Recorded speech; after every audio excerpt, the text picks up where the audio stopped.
Hello everyone, your welcome to our YouTube channel Gopal Sharma show. अगर दोस्तों यहाँ पे आप लाइब्रेरी का कोई कोर्स करना चाहते हैं तो यहाँ पे आप सभी के लिए एसओएल में जो एडमिशन ये ओपन है। अगर आप bachelor of library and information science में जो कि BLISC कोर्स है, या फिर दोस्तों आप master of library and information science जो कि MLISC कोर्स है, इसमें अगर आप एडमिशन लेना चाहते हैं तो इसके लिए क्या एलिजिबिलिटी क्राइटेरिया रहने वाली है, फ़ीस कितनी लगेगी, कितने साल का कोर्स है, एग्ज़ामिनेशन कह लीजिए या थ्योरी वाले एग्ज़ामिनेशन, हर एक चीज़ के बारे में आपको इस वीडियो में बताया जाएगा।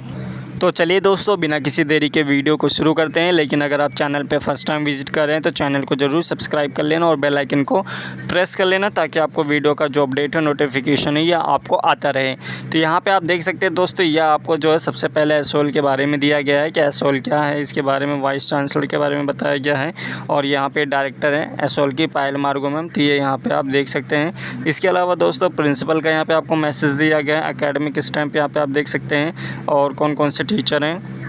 यहाँ पे दोस्तों सबसे पहले आप देख लीजिए कि एसओएल में कौन कौन से लाइब्रेरी की कोर्स जो हैं ऑफ़र किए जाते हैं। सबसे पहले दोस्तों आपका बैचलर ऑफ लाइब्रेरी कोर्स है और मास्टर ऑफ लाइब्रेरी कोर्स है। थर्ड जो कोर्स है दोस्तों आपका post graduate diploma in automated and digital library management है, जो कि PGDA DADLM कोर्स है। तो ये यहाँ पे 3 कोर्स ऑफ़र किए जाते हैं। इनमें आप किसी भी कोर्स में एडमिशन लेना चाहें ले सकते हैं, लेकिन एडमिशन लेने से पहले क्या एलिजिबिलिटी क्राइटेरिया, इसके बारे में यहाँ पर आपको बता देता हूँ। तो एडमिशन जैसे कि दोस्तों आप सभी को पता है 3 जून से एडमिशन जो है आप सभी की स्टार्ट हुए हैं। ऑनलाइन जो प्रोसीजर है ये यहाँ पे आपको बताया गया है, तो ये यहाँ पे आप इसको देख सकते हैं।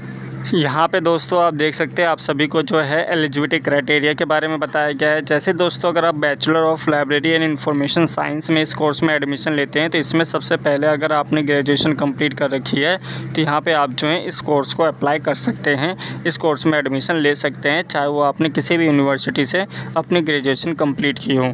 ठीक इसी तरह से दोस्तों यहाँ पर आगे आपका जो है ये आपका मास्टर इन लाइब्रेरी कोर्स है।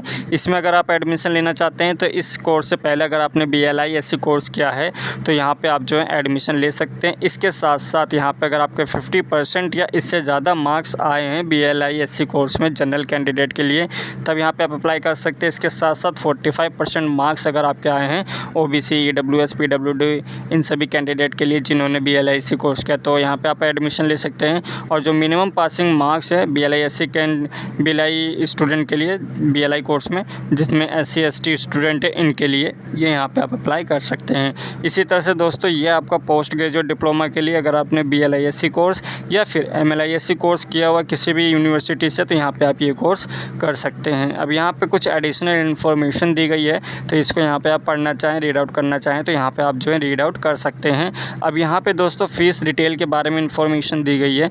जैसे यहाँ पर जो फ़ी रिसीट है, जिसमें फ़ी जो डिटेल्स है bachelor of library and information science के लिए दोस्तों 9,670 रुपये आपकी 1 साल की फ़ीस रहने वाली। ये तीनों के तीनों जो कोर्स हैं दोस्तों 1 साल का ही कोर्स रहता है। और यहाँ पे अगर आप अपने हर एक साल में आपको 2 सेमेस्टर देखने को मिलते हैं, तो अगर आप किसी भी एक सेमेस्टर में आप फेल हो जाते हैं, जैसे अगर आप फर्स्ट सेमेस्टर में फ़ेल होते हैं तो इसका जो एग्ज़ाम रहेगा वो आप सेकेंड सेमेस्टर के साथ दे सकते हैं। या फिर अगर आप सेकेंड सेमेस्टर में पहले वाले सेमेस्टर में सब्जेक्ट में फ़ेल हो जाते हैं, उसको आप क्लियर नहीं कर पाते, तो 6 महीने बाद आपको दोबारा से टाइम दिया जाता है अपने डिग्री को या अपने कोर्स को कंप्लीट करने के लिए, तो उस टाइम पे भी आप अपने एग्ज़ाम को क्लियर कर सकते हैं। फ़ीस यहाँ पे आप देख सकते हैं, फ़ीस जो रहने वाली 1 साल की 9,670 रुपये रहेगी BLISC कोर्स के लिए। इसमें दोस्तों आपका 400 रुपये जो है ये इंक्लूड रहता है, जो कि हार्ड कॉपी का रहता है। अगर आप हार्ड कॉपी नहीं लेते हैं, सॉफ्ट कॉपी लेना चाहते हैं, तो 400 रुपये अमाउंट आपको जो है नहीं देना होगा। यहीं पर आपका मास्टर ऑफ लाइब्रेरी कोर्स के लिए जो फ़ीस है 10,670 रुपये है।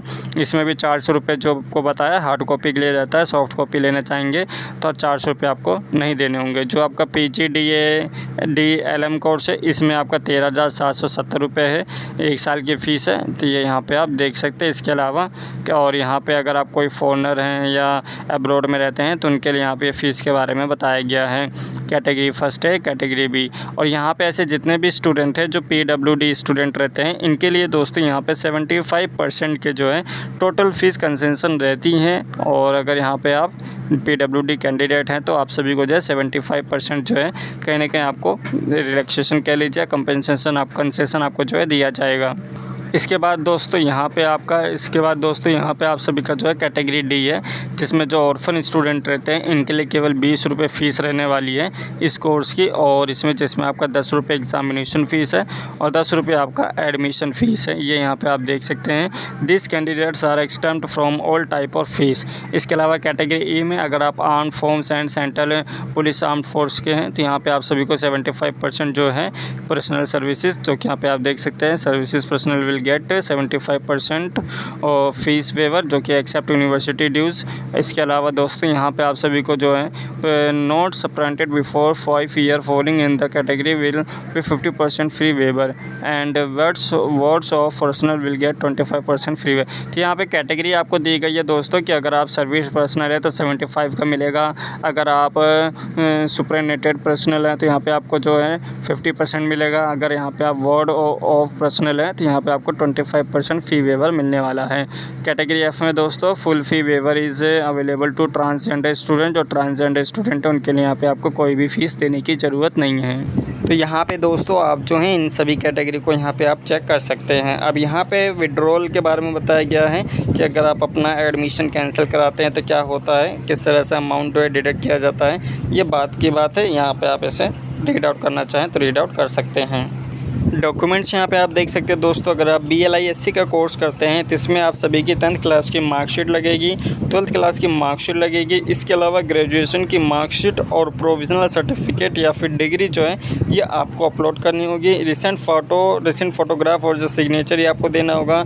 अगर यहाँ पर आप PWD कैंडिडेट है उसका जो सर्टिफिकेट होता है ये आपको देना होगा। मास्टर कोर्स के लिए भी दोस्तों कहीं ना कहीं आपको जो है सेम डॉक्यूमेंट्स यहाँ पर आपको देखने को मिलेंगे। और यहाँ पर एक चीज़ ये ऐड हो जाएगा, BLISC कोर्स की जो मार्कशीट है, प्रोविज़नल सर्टिफिकेट या डिग्री है, ये यहाँ पे आपको देना होगा। और इसके अलावा जो यहाँ पे आपको self attest copy 10th class 12th class होगी।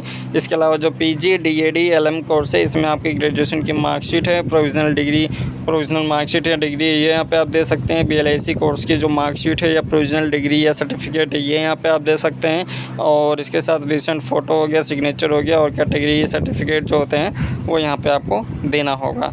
यहाँ पे दोस्तों जितने भी SC ST जितने भी OBC कैंडिडेट है दोस्तों उन सभी के जो कास्ट सर्टिफिकेट रहता है वो 31 मार्च 2024 के बाद का इशू होना चाहिए। OBC के लिए, नॉन क्रीमी लेयर के लिए और EWS कैंडिडेट के लिए। इसके अलावा ये यहाँ पे आपको कुछ बताया गया, the certificate must mention non creamy layer status of OBC के नॉन क्रीमी लेयर वालों के लिए। तो ये यहाँ पे आप पढ़ना चाहें पढ़ सकते हैं। अब यहाँ पे दोस्तों मान लेते हैं आपने अपना कोर्स कंप्लीट कर लिया। कोर्स कंप्लीट कर लेने के बाद आप किन किन फील्ड में जा सकते हैं तो ये यहाँ पे आप देख सकते हैं। Library and information science teacher बन सकते हैं, या फिर एकेडमिक या पब्लिक या कॉर्पोरेट में लाइब्रेरियन बन सकते हैं, या फिर दोस्तों इंफॉर्मेशन स्पेशलिस्ट या मैनेजर बन सकते हैं। इसके अलावा आर्किविस्ट एंड रिकॉर्ड्स मैनेजर बन सकते हैं, data manager and digital assistant manager बन सकते हैं, research analyst Meta data specialist बन सकते हैं, इंफॉर्मेशन टेक्नोलॉजी स्पेशलिस्ट बन सकते हैं, इंफॉर्मेशन लिटरेसी और इंस्ट्रक्शंस ये बन सकते हैं, डेटा लाइब्रेरियन बन सकते हैं, कंटेंट और नॉलेज मैनेजर बन सकते हैं। तो ऐसा बात नहीं है कि अगर आप केवल लाइब्रेरी का कोर्स करते हैं तो केवल आप लाइब्रेरी में जा सकते हैं या उसके टीचर बन सकते हैं। यहाँ पे कई सारे फील्ड रहते हैं जिनमें आप जा सकते हैं। ये यहाँ पे आप देख सकते हैं आप सभी को जो एग्ज़ामिनेशन रिलेटेड इन्फॉर्मेशन दी गई है। आप सभी के जो ऐसे जितने भी स्टूडेंट हैं जो आउट ऑफ दिल्ली में रहते हैं, जो आउट ऑफ दिल्ली से बाहर रहते हैं, उन सभी स्टूडेंट के लिए जो एग्ज़ामिनेशन होंगे वो दिल्ली में ही होंगे। तो आप सभी को अपने एग्ज़ाम देने के लिए दिल्ली में आना पड़ेगा। और जो एडमिशन टिकट कह लीजिए या जो डेट शीट रहती है यह आपको जो है इसकी ऑफिशियल साइट पे रिलीज़ कर दिया जाएगा। तो इसके लिए आपको परेशान नहीं होना होगा। इंटरनल असेसमेंट जो होता है दोस्तों ये टोटली ऑनलाइन होता है। इसमें आपके MCQ क्वेश्चंस देखने को मिलते हैं जिन्हें आप घर बैठे ही दे सकते हैं। एवोल्यूशन क्राइटेरिया यहाँ पे आप देख सकते हैं 30 मार्क्स का आपका जो है इंटरनल असेसमेंट रहेगा और 70 मार्क्स का आपका जो है थ्योरी एंड प्रैक्टिकल एग्जामिनेशन के लिए रहने वाला है। जिसमें दोस्तों इंटरनल असेसमेंट इसमें आपका जो PG DAD LM कोर्स है इसमें आपका इंटरनल असेसमेंट 20 मार्क्स का होगा। टर्म एंड एग्जामिनेशन जो कि प्रैक्टिकल और वाइवा होता है 80 मार्क्स का होगा। टर्म एंड एग्जामिनेशन जो होता है थ्योरी वाले 60 मार्क्स के होंगे। तो हो सकता है आपको प्रैक्टिकल के लिए जो है इनकी क्लासेस में आने के लिए कहा जाए, तो ये आपके ऊपर डिपेंड करता है कि क्लासेस आप लेना चाहें या ना लेना चाहें। लेकिन प्रैक्टिकल के लिए आपको जो है यहाँ पे क्लासेस लेने के लिए जाना पड़ेगा। ये डिवीज़न देख सकते हैं, एग्रीगेट यहाँ पे परसेंटेज आप देख सकते हैं। इसके अलावा दोस्तों यहाँ पे स्टूडेंट सपोर्ट सिस्टम के बारे में बताया गया है कि अगर आप एसओएल में एडमिशन लेते हैं तो क्या क्या फैसिलिटीज़ मिलेंगी। इसे यहाँ पे आप रीड करना चाहें तो रीड कर सकते हैं। तो इस वीडियो में दोस्तों केवल इतना ही।